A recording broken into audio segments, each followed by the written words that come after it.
বাংলার কোথাও আকাশ আংশিক মেঘলা তো কোথাও আবার পরিষ্কার। দিনের বেলায় রোদ মেঘের খেলার মধ্যেই ঝড় বৃষ্টির পূর্বাভাস দিয়েছে আলিপুর আবহাওয়া দপ্তর এবং ভারতীয় মৌসুম ভবন। বেশ কিছু অংশে অরেঞ্জ অ্যালার্টও জারি হয়েছে উত্তরবঙ্গ এবং দক্ষিণবঙ্গে। কোথাও হতে পারে শিলা বৃষ্টিপাত, কোথাও হতে পারে ঝড়, আবার কোথাও হতে পারে ভারী বৃষ্টিপাত। বিশেষত উত্তরবঙ্গের ওপরের দিকের ৩-৪টি জেলাতে ভারী বৃষ্টিপাত হতে পারে, যা ইতিমধ্যে আলিপুর আবহাওয়া দপ্তর বলেছে। এবং আমরা দেখতে পাচ্ছি অনস্ক্রিনে মেঘলা আকাশ শুরু হয়েছে দার্জিলিং, জলপাইগুড়ি, কালিম্পং, আলিপুরদুয়ার, কোচবিহার। এখানে দার্জিলিং, জলপাইগুড়ি, আলিপুরদুয়ার এবং তার সঙ্গে কালিম্পং এই 4টি জেলাতে ভারী বৃষ্টিপাত হতে পারে বলে সতর্কতা জারি হয়েছে। এর পাশাপাশি দার্জিলিং এবং কালিম্পংয়ে শিলা বৃষ্টিপাত আসতে পারে এবং ক্ষেত্র বিশেষে জলপাইগুড়ি এবং আলিপুরদুয়ারেও দু এক জায়গায় শিলা বৃষ্টিপাত হতে পারে। কোচবিহারও সম্ভাবনার মধ্যে থাকছে। বাংলাদেশের রংপুর এবং এর পাশাপাশি ময়মনসিংহ, সিলেট সহ আসাম, মেঘালয়েও বৃষ্টিপাতের পরিবেশে ঝড় বৃষ্টি এবং শিলা বৃষ্টিপাতও হতে পারে। বিক্ষিপ্তভাবে ভারী বৃষ্টিপাত ত্রিপুরা, মিজোরাম, মণিপুর এই জোনটাতেও হতে পারে। গাঙ্গেয় পশ্চিমবঙ্গে এখনই ভারী বৃষ্টিপাতের সতর্কতা না দিলেও ইতিমধ্যে বলেছে যে শনিবার পর্যন্ত সময়ের মধ্যে পুরুলিয়া, বাঁকুড়া, পশ্চিম বর্ধমান, বীরভূম এবং ঝাড়গ্রাম, তার পাশাপাশি কিছু কিছু পশ্চিম মেদিনীপুর এই অংশে ঝড়ের প্রকোপ হতে পারে, যেখানে দু এক জায়গায় শিলা বৃষ্টিপাতও নামার সম্ভাবনা রয়েছে। পুরুলিয়া বা বাঁকুড়ার আশেপাশে সম্ভাবনা কিন্তু থাকছে। তো ইতিমধ্যে আপনার এলাকায় আকাশ কেমন রয়েছে অবশ্যই জানাবেন। তবে গোটা দক্ষিণবঙ্গেই বৃষ্টিপাতের পূর্বাভাস রয়েছে এবং সেখানে দমকা ঝোড়ো হাওয়া বা ঝোড়ো হাওয়া বয়ে যেতে পারে। আজ আবহাওয়া পরিস্থিতি নিয়ে কী বলছে আবহাওয়া দপ্তর আমরা জানাবো। আর ইতিমধ্যে পশ্চিমী ঝঞ্ঝার প্রকোপ আসছে এবং উত্তর পশ্চিম ভারত এবং উত্তর ভারতে ইতিমধ্যে বজ্র বিদ্যুৎ সহ বৃষ্টিপাতও শুরু হয়েছে। দেখতে থাকুন, আমরা এখানে ফেরত আসছি, দেখে নিই আজকের লেটেস্ট আপডেটটা কী বলেছে ভারতীয় মৌসুম ভবন। তো ইতিমধ্যে 27শে মার্চ সকালবেলায় ভারতীয় মৌসুম ভবন যেটা প্রকাশ করেছে সেটা হচ্ছে যে উত্তর পশ্চিম ভারতে বৃষ্টিপাতের কথা রয়েছে। পাঞ্জাব, হরিয়ানা, চণ্ডীগড়, উত্তরপ্রদেশ, রাজস্থান। আর তো আমরা দেখতে পেলাম যে ইতিমধ্যেই কিন্তু মেঘলা আকাশ হয়ে গেছে এবং সেখানে বৃষ্টিপাতও শুরুও হয়েছে এবং সেখানে ঝড় বৃষ্টির পরিবেশও থাকবে। উত্তর পূর্ব ভারতের আসাম, মেঘালয়, মিজোরাম, মণিপুর, ত্রিপুরা এই জোনটাতে কিন্তু বৃষ্টিপাতের পূর্বাভাস রয়েছে। বিক্ষিপ্ত ভারী বৃষ্টিপাত 27 তারিখ থেকে 29 তারিখের মধ্যে আসাম এবং মেঘালয় হবে। অর্থাৎ বর্তমান পরিস্থিতিটা ওখানে ভারী বৃষ্টিপাত হতে পারে। অরুণাচল প্রদেশে 28 এবং 29 তারিখ এবং মার্চের পরে 1 এপ্রিল থাকবে। নাগাল্যান্ড, মণিপুর, মিজোরাম, ত্রিপুরাতে 29 তারিখে, এটা শনিবারের দিকে সম্ভাবনার কথা, মানে রবিবার হতো, ওই দিকে কিন্তু এটা হতে পারে। তো এই যে পরিস্থিতিটা এখন আমরা দেখতে পাচ্ছি, তাহলে বজ্রবিদ্যুৎ সহ হতে পারে এবং থান্ডার স্কোয়াল হতে পারে, অর্থাৎ কালবৈশাখীর মতো পরিস্থিতি হতে পারে 27 তারিখের দিকে। আসাম এবং মেঘালয়ে বলছে ভারতীয় মৌসুম ভবন। এবার আমাদের পূর্ব ভারতের বিহার, ঝাড়খণ্ড, উড়িষ্যা, পশ্চিমবঙ্গ এই জোনটাতে ভারী বৃষ্টিপাত থাকবে। উত্তরবঙ্গ এবং সিকিমের দিকে 27 এবং 28 তারিখের মার্চের মধ্যে এটা বলেছে শিলা বৃষ্টিপাত থাকবে বিহার এবং উত্তরবঙ্গ, সিকিম এলাকাতে।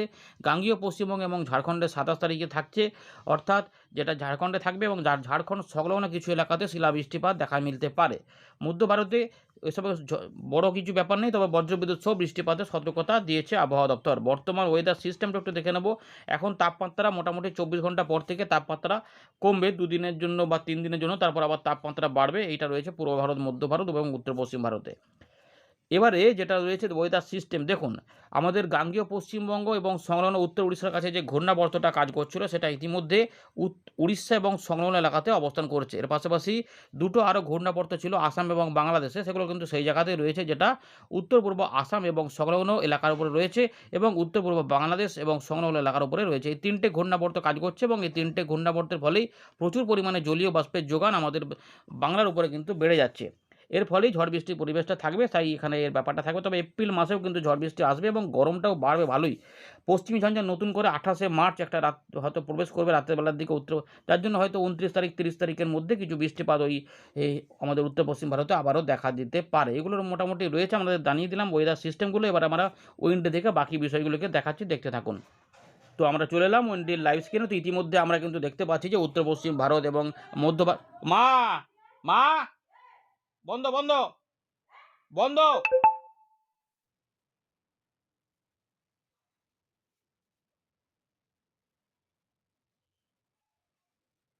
তো আমরা আবার চলে এলাম উইন্ডির লাইভ স্ক্রিনে। এই মুহূর্তে আমরা দেখতে পাচ্ছি যে মেঘ কিন্তু আসছে উত্তর-পশ্চিম ভারতের দিক থেকে, উত্তর ভারতের দিকে এবং আমাদের গাঙ্গেয় পশ্চিমবঙ্গে অল্প স্বল্প এবং বাংলাদেশের কিছু, কিছু অংশে হালকা পাতলা মেঘলা, মেঘলা রয়েছে। যদিও সেগুলো বৃষ্টিপাতের মেঘ এই মুহূর্তে নয় যখন আপনাদের আপডেট দেখাচ্ছি, কিন্তু এরপরে আবার এখানে এই সমস্ত যে বাঁদিকে দেখুন যে মেঘগুলি আছে এইরকম কিন্তু মেঘ এখানে তৈরি হবে। যেগুলো এদিকে এগিয়ে আসতে পারে এমন সম্ভাবনা রয়েছে। ২৭ তারিখে যদি কোনো কারণে কম হয় তো ২৮ তারিখে সেটা বেড়ে যেতে পারে।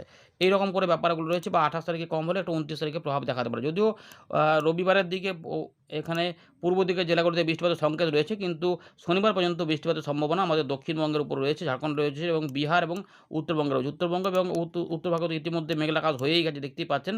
জানাবেন যারা উত্তরবঙ্গ থেকে দেখছেন, উত্তরভাগে যারা রয়েছেন যে আপনাদের এলাকায় বৃষ্টিপাতটা শুরু হয়েছে কিনা, ঝোড়ো হাওয়া হচ্ছে কিনা বা বজ্রবিদ্যুৎ অ্যাক্টিভিটি হচ্ছে কিনা, কেমন বা কখন থেকে বৃষ্টিপাত পাচ্ছেন। তো ইতিমধ্যে আমরা দেখে নেব আগামী ২-৩ দিনের জন্য বজ্রবিদ্যুৎ অ্যাক্টিভিটি কেমন থাকতে পারে। তো দেখুন ৩৬ ডিগ্রি ৩৭ ডিগ্রি তাপমাত্রা থাকবে, অর্থাৎ রোদের তেজও থাকবে। কলকাতা থেকে ধানবাদ এই এলাকাটার মধ্যে ৩৭ ডিগ্রির আশেপাশে থাকবে এবং হয়তো খড়গপুরের কাছে ৩৮ এর কাছাকাছি, না ৩৭ এ রয়েছে, বাকি অংশে ৩৩, ৩৪, ৩৫ এর মধ্যে রয়েছে।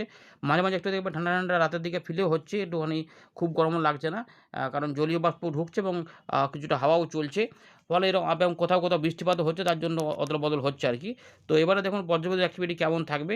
তো আপনাদের যেটা বলে রাখি, দেখুন এইরকমভাবে ধেয়ে আসতে পারে। মানে ঝড় বৃষ্টি হলে এরকমভাবে ধেয়ে আসবে। এমন হতে পারে যে সারাদিনে কিছু হলো না, সন্ধ্যেবেলার পর থেকে রাতের মধ্যে বৃষ্টিপাত শুরু হয়ে গেল।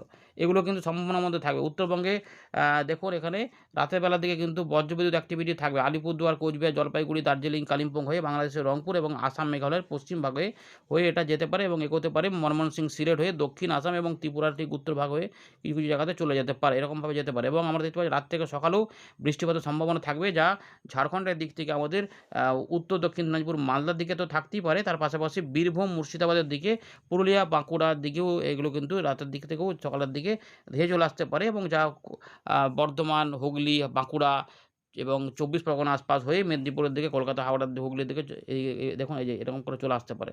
এই ২৪ পরগনা, কলকাতা, হাওড়া, হুগলি এগুলোতে কিন্তু বৃষ্টিপাতের সম্ভাবনা থাকবে। যে কলকাতার নিউ টাউন, পানিহাটি, দমদম, বজপুর, বজবজ এবং বাংলাদেশের সাতক্ষীরা, খুলনা, বরিশাল, ঢাকা, চট্টগ্রাম এই সমস্ত জায়গাগুলোতে কিন্তু বৃষ্টিপাত আসতে পারে এবং এরকমভাবে দেখুন এই যে যেটা বলতে চাইছিলাম যে কোথাও, কোথাও কিন্তু তার জন্য শিলাবৃষ্টিপাত, বজ্রবিদ্যুৎ অ্যাক্টিভিটি এরকম হয়তো।